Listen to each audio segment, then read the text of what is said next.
Good afternoon, everyone. This is Grover Plunkett, Faulkner University, coming to you with our third presentation of Politics with Plunkett. It's been quite a while since I visited with you, so I look forward to the next few minutes to share with you some of my concerns about the upcoming elections. When it comes to local and state elections, Alabama is abysmal in its voter turnout. But we're not alone. Most state and local elections do have very low voter turnout. And what we must consider, though, is just how important these elections really are to us, especially when we're transitioning from a person or office holder that's been in office for several years, and you're transitioning into a very new person in that office. So all of us need to consider what are the ways that our lives may change during this transition. One of the things that we fail to realize is just what an important effect that our local state representative will have on our lives. And oftentimes it's one or two votes in the state legislature can make all the difference in the world as whether or not legislation passes or fails, especially as it relates to the state representative's office. District 74 is replacing a long-held seat that was maintained by Dimitri Politos.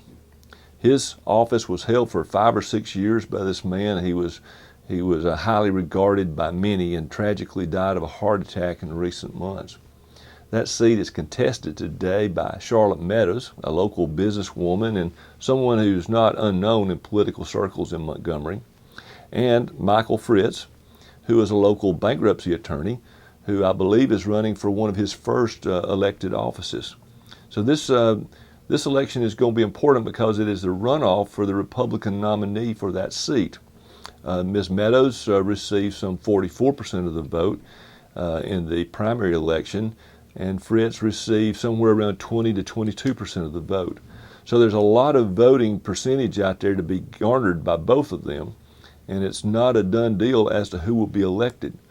But once they're elected, it will be a done deal, and we need to make sure that we elect the right person, the person that you believe will serve you best in that office. In the mayoral election in Montgomery, there's a wide field of candidates, and some of them have presented us with some very intriguing proposals as to what they plan to do as that new mayor in Montgomery. This mayor will replace Todd Strange, who's held the office now for some 10 years. And Mr. Strange has done a great job in terms of advancing business proposals in Montgomery, advancing the cause for business in Montgomery. He has been an advocate for public school in the city, and that's just the kind of person we need in that office. And so when we consider who's going to replace a long-term mayor, we need to think long and hard about that. Amongst the candidates that we'll be considering is Archer Davis, who has taken a look at Montgomery and said we're not the small town that we were when this government system was originally developed, and perhaps it's time to reconsider just how we govern in Montgomery. Maybe a different hierarchical structure for the city. In particular, he plans to employ a director of municipal affairs to direct all of the important aspects of the city, and that's not a bad idea.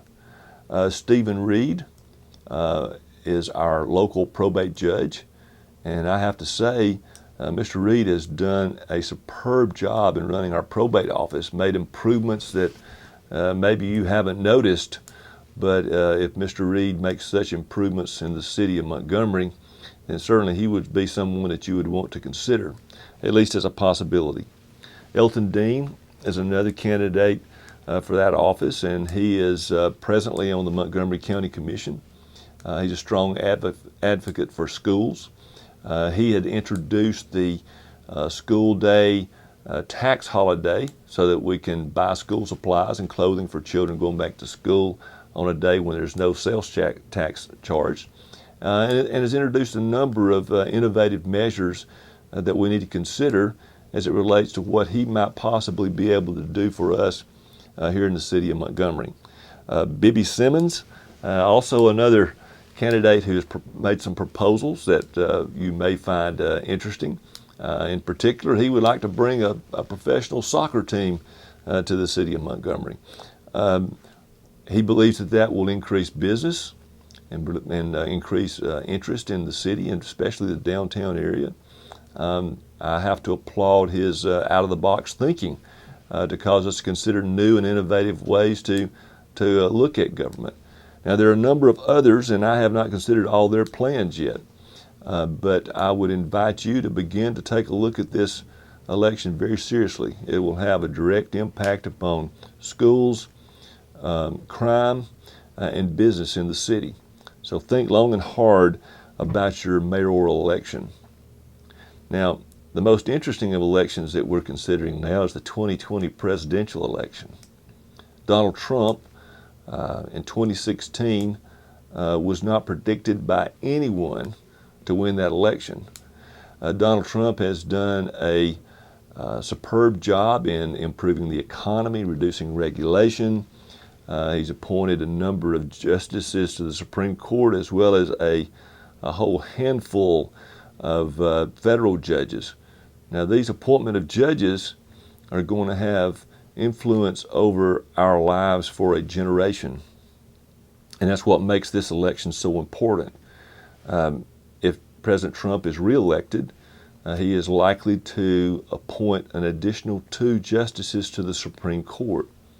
Now, when that occurs, regardless of future presidential elections, that court will have a Donald Trump influence on the United States for a generation. It has the potential for undoing many of the policies that Democratic administrations have been able to put in place over the last 50 years. Now, your decision is whether or not you like that trend or whether you dislike that trend. Either way, it should motivate you to be out to vote in this very important presidential election and to take into account what the opposing party will present to you as an alternative to the Trump agenda. Now, amongst those Democratic candidates, probably the front runners are Joe Biden, vice presidential seat holder under President Obama. Joe Biden's been in public service since 1972. So he's been in Washington a very long time. He knows how it works, and he's very proud of the record that he amassed with President Obama. In fact, most of the proposals that Vice President Biden is advancing have to do with staying the course with the agenda that President Obama already set. Now, in contrast to Biden, there's a whole array of far-left candidates that seem to be garnering the most support early on in this primary season. Among those are Kamala Harris, Senator from California, Cory Booker, Senator from New Jersey, and Bernie Sanders, Senator from Vermont. These 3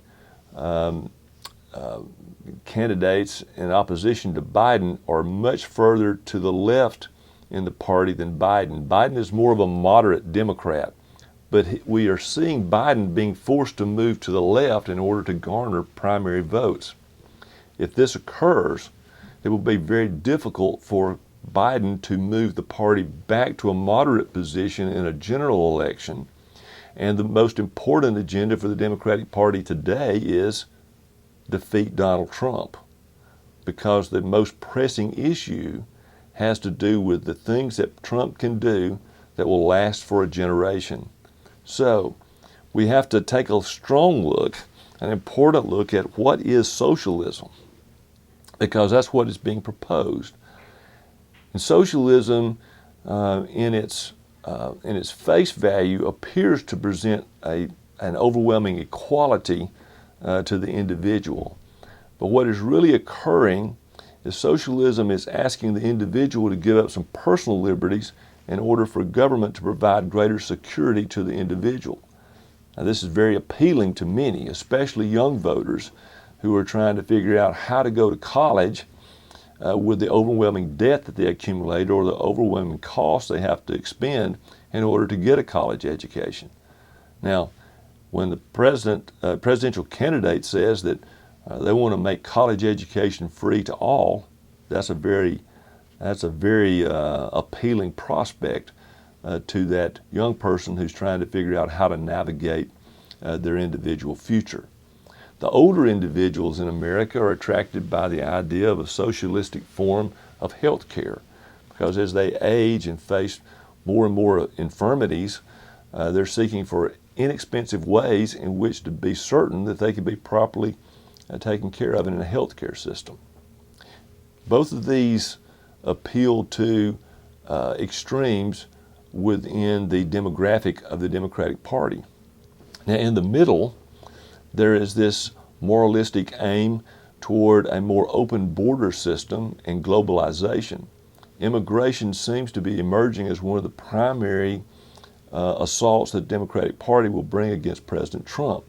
Not that the immigration issue is a crisis or not, but how will America handle that crisis in a moral way, in a way that supports American values?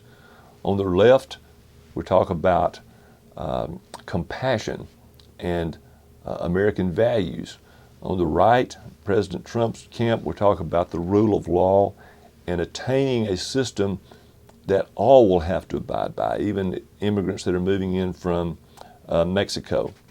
The Democrats had a very successful campaign in 2018 by addressing health care. Today, it appears that their most viable proposals will center around immigration and socialistic ideas surrounding college education and health care. In the end, however these elections turn out, it will affect us for a generation, and we can be certain of that.